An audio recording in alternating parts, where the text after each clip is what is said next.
Bueno, Ale, ¿de qué vamos a hablar hoy? Está pasando tantas cosas en el mundo, ¿no? Bueno, yo digo, haría un comentario, un análisis general, ¿no? De lo que viene Sí. pasando en la ONU, ¿no? Digo, para que lo conversemos, no solamente yo, porque la verdad que tuvo impacto global en todos lados, en todas las esferas, ¿no? Fundamentalmente, que es donde se hizo hincapié, ¿no? En la Asamblea General en cuanto al cambio climático, ¿no? Que más allá del cuidado del medio ambiente, de tomar conciencia de algunas cosas, estamos hablando de una cuestión que hace a la supervivencia de todas las especies y especialmente también de la especie humana, porque estamos acelerando un proceso, porque dicen, no, porque el cambio climático, el calentamiento global es algo que existe, siempre existió. Sí, exactamente, pero la acción humana, desde hace ya prácticamente un par de siglos, lo estamos acelerando a niveles sin precedentes en los últimos cientos de miles de años.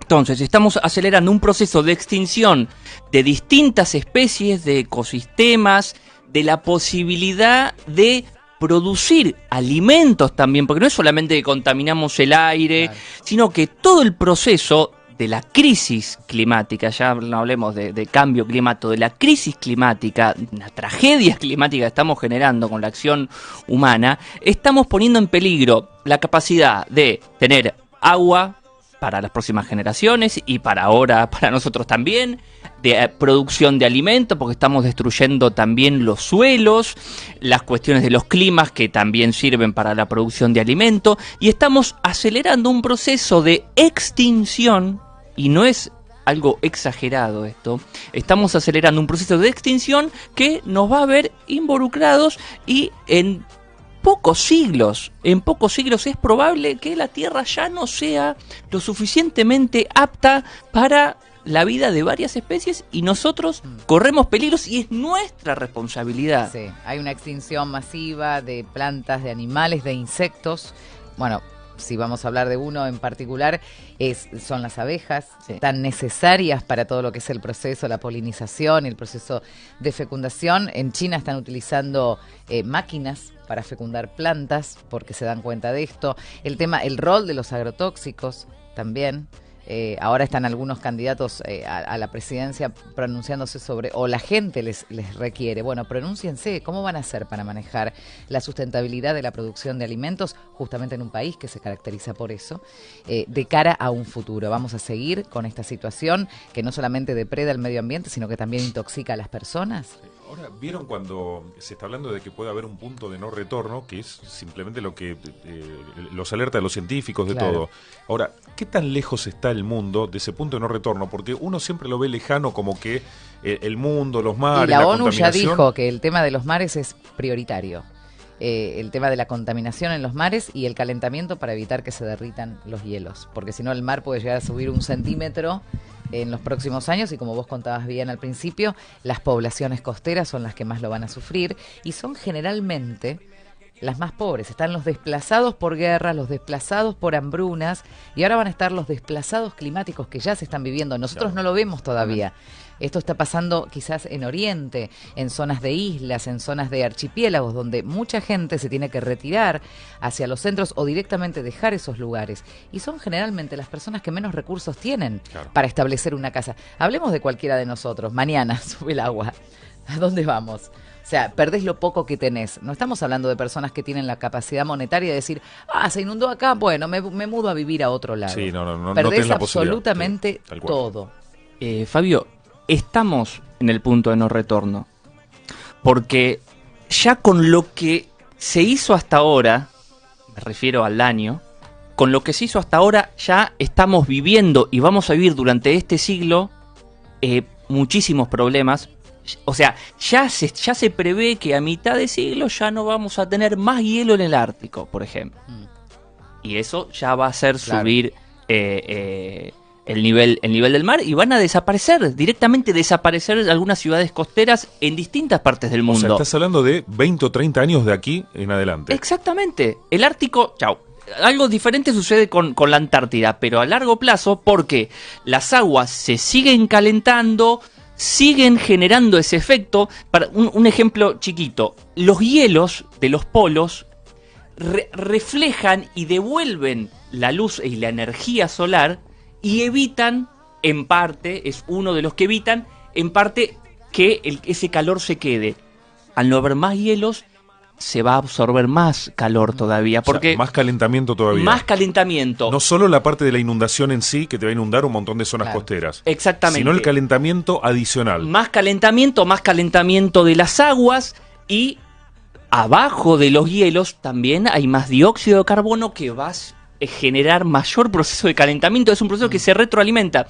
El efecto invernadero, digo, para hacerlo claro para que la gente entienda. El efecto invernadero es, ¿vieron esos invernaderos de los artificiales que son justamente porque pasa el calor del sol, los rayos del sol, y una parte se queda para generar un clima apto para la vida de las plantas? Es lo que sucede con la atmósfera. Entran los rayos del sol, se filtran para que no destruyan todo lo que es la Tierra y vuelven, y la atmósfera retiene parte de ese calor para generar una temperatura media de 15-16 grados. Claro, pero se retiene más calor por la contaminación que no deja salir. Exactamente. La composición de gases, fundamentalmente, menciono dos que son de los que más se hablan. El dióxido de carbono, que se genera desde quemando un árbol, por la tala, los incendios, la quema de combustibles fósiles, generan el dióxido de carbono, que hay una parte que sí hace falta, porque si no tuviéramos esos gases en la atmósfera, la temperatura de la Tierra sería menos 18 grados en todo el planeta y sería muy difícil. Pero al aumentar con la acción humana de tal manera la acumulación de esos gases como el dióxido de carbono y el metano, ¿no? Ahí hablando de la actividad agropecuaria, como decía Eduardo bien, el tema de las vacas, al acumularse crecientemente esos gases, retienen más calor, y en el último siglo se aumentó la temperatura como no aumentó en los últimos miles y miles de años. Es tremendo. Y se está acelerando ese proceso, los principales países, y no es una cuestión solamente de los estados, porque ahora se critica a los gobiernos y muchísimas empresas privadas alrededor del mundo tienen mayor poder que los estados, manejan los estados, hacen un lobby tremendo para que no salgan algunas leyes, justamente pensando simplemente en la ganancia de acá el año que viene. Ahora, Ale, yo te pregunto, porque está muy bien que cada uno de nosotros como seres humanos tengamos la iniciativa de no contaminar el mar, tratar de usar menos sorbetes, de usar menos plástico, pero ¿qué podemos hacer nosotros como seres humanos de lo que no hacen los estados? O sea, ¿de cuánto depende de nosotros para mejorar eso? ¿Un 5% en la totalidad de la población? Porque creo que el resto debe ser una cuestión de Estado, de los gobiernos, de los principales países del mundo, de Estados Unidos, de China, de Alemania. Sí, que son los que más contaminan, eso y sumamos a la India. A ver, primero, como bien decía Eduardo, ¿no? Un cambio cultural y de consumo. Porque si nosotros, hay algunas empresas que están empezando a ver la cuestión de producción verde, de consumir energía, pero si vos tenés las empresas petroleras y gasíferas que siguen produciendo de tal manera, esto nunca se va a solucionar y estamos en un punto de no retorno. Y el cambio en el consumo, en una toma real de conciencia donde hay que cambiar realmente cómo comemos, cómo nos vestimos, cómo consumimos, qué compramos, la presión que puede ejercer un consumidor con una empresa que sabemos que produce contaminación en el ambiente, puede ejercer algún cambio. Entonces, la toma de conciencia, uno tiene que sentarse en Google, por eso esto sirvió lo que pasó con Greta Thunberg y toda la cuestión. Uno como individuo dentro de las familias tiene que juntar, ver, bueno, ¿qué está pasando? Investiguemos un poco, ¿qué podemos cambiar? Desde la separación de residuos, comprar menor cantidad de plástico. Eso es perfecto. Y de hecho, mira, la semana anterior, por ejemplo, mi hija menor, Juana, la invitaron con el colegio a un lugar donde se tratan distintos tipos de residuos para reciclarlos. Y vos ves muchos chicos que tienen esa conciencia ecológica. Sí. Yo, por ejemplo, no tiraría nada al piso, no tiraría nada al mar, pero ¿qué haces de pronto? Vos que no tirás nada al mar y de pronto te están contaminando un país entero. Es tan irracional todo. Yo entiendo que las acciones individuales sirven. Sí. Pero si no se hace nada desde la política pública de Estado, no alcanza. Ayer tuve la posibilidad de charlar con Sergio Federovisky, que es biólogo, que es periodista ambiental, bueno, tiene muchos años de trayectoria en este tema, Y él me contaba, además de bregar por políticas públicas, hay 5.000 basurales a cielo abierto en la Argentina. Nosotros, porque vivimos en el área metropolitana, tenemos suerte, pasa el recolector de residuos, mucha gente recicla en origen, sin embargo después va primero a las plantas que procesan, que tratan y separan, y luego se lleva a la SEAMSE, al depósito para enterrar, lo que realmente se considera basura. Que si nos ponemos a analizar hay muchas cosas que no deberían enterrarse.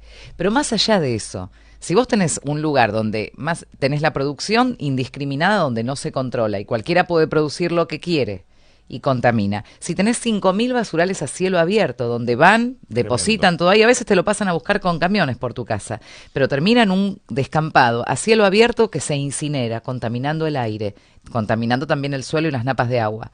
Por eso digo que es una cuestión integral. Uno puede tener la mejor buena voluntad, decir no voy a consumir, pero si vos todo lo que comprás está empaquetado en envoltorios que no son amigables con el medio ambiente, ¿a qué me vas a decir? ¿A mí que tengo que ir a comprar suelto? Exacto, o sea... O le decís al fabricante, mira, hace un envoltorio que sea reciclable. Fomentemos que los 7.500 millones de seres humanos que hoy habitamos la Tierra no tiremos cosas al mar, no ensuciemos, no contaminemos las napas, todo. Pero ¿qué haces de pronto que yo no consumo un vaso plástico y tenés 5.000 basurales a cielo abierto? Claro, por o sea, eso. es una desproporción. No, y además, para aquellos que dicen, pero esto no es importante, porque están pasando otras cosas más importantes. Una cosa no debería tapar a la otra. A mí no me gusta cuando empiezan, no, pero esto es más importante. No, pongámoslo en un pie de igualdad. Resolvamos este tema que tiene que haber un presupuesto, ponele la salud. No, pero hay cuestiones de salud o la seguridad. Todo es importante. Para eso hay presupuestos.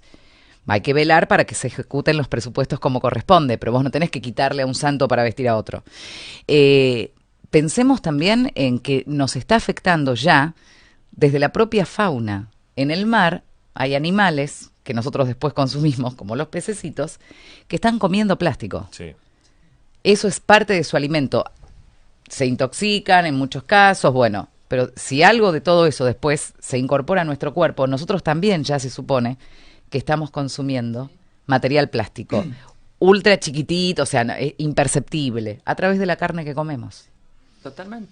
Entonces, ¿es o no es un problema? Claro. Eso no es para preocuparse. No. Para aquellos que sobre todo ponen el foco en eso. Hay otros temas más importantes. Me parece que este es el tema que atraviesa absolutamente a todos. A chicos, a grandes, a personas politizadas, a personas no politizadas.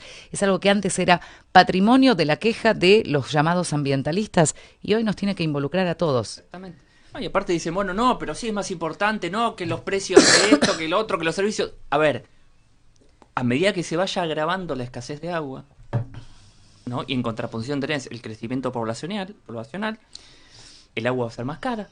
Las sequías van a generar un aumento aún mayor de los precios de los alimentos. Generando más pobreza.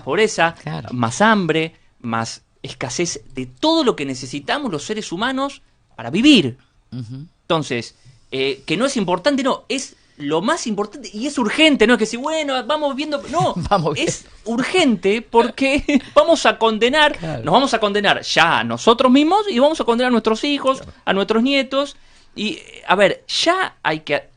Y hay una clave, la cuestión de la transformación de la matriz energética global. Sí. Que mientras nosotros decimos ahora que eso no puede esperar, porque eso por más de que todos reciclemos y no usemos más plástico, mientras la matriz energética siga siendo de quema de combustible fósil, estamos todos condenados. Uh-huh. Los humanos y todos los animales. Nosotros los humanos somos los seres más inteligentes sobre la Tierra y somos los que estamos generando la próxima extinción sobre la faz de la Tierra. No, y por la doble vía estamos condenados. Primero porque son recursos escasos. En algún momento se van a terminar y vas a tener que depender de otro país para comprarlo al precio que quiera. Y segundo porque contamina. Entonces tenés otras fuentes de energía. La quema de basura es una de ellas, pero vía biodigestores, donde vos claro. Haces una, digamos, no es quema exactamente, sino que es como si fuera que la pones a pudrir. Sí, la transformás a la basura en combustible. Lo transformás en gas de una manera limpia. Tenés la energía eólica, tenés la energía solar. No van a completar el total, pero en algunos países ya se están financiando con el 25% de lo que producen. Sí. Sí, y Europa está avanzando mucho en eso, pero mientras vos tengas a Estados Unidos, a China, a Rusia, los principales productores y consumidores que no de firman los combustibles, pactos. que no firman, Justamente. que Estados Unidos está negando esa cuestión, y bueno, esto va a seguir, y este siglo lo que hagamos durante este siglo no tiene retorno, y no veo que en los próximos años o décadas se esté trabajando realmente en cambiar la matriz energética. Yo creo que la intención de algunos hoy es seguir hasta que se consuma todos los combustibles fósiles que haya, y bueno, y después de ahí cambiar. Pero si seguimos en esa tesitura, no va a haber futuro. No va a haber futuro para la humanidad, para el planeta y para todo lo que... Y no vamos a poder ir a vivir a Marte. No, no. ¿Eh? Sí, algunos podrán, nosotros no.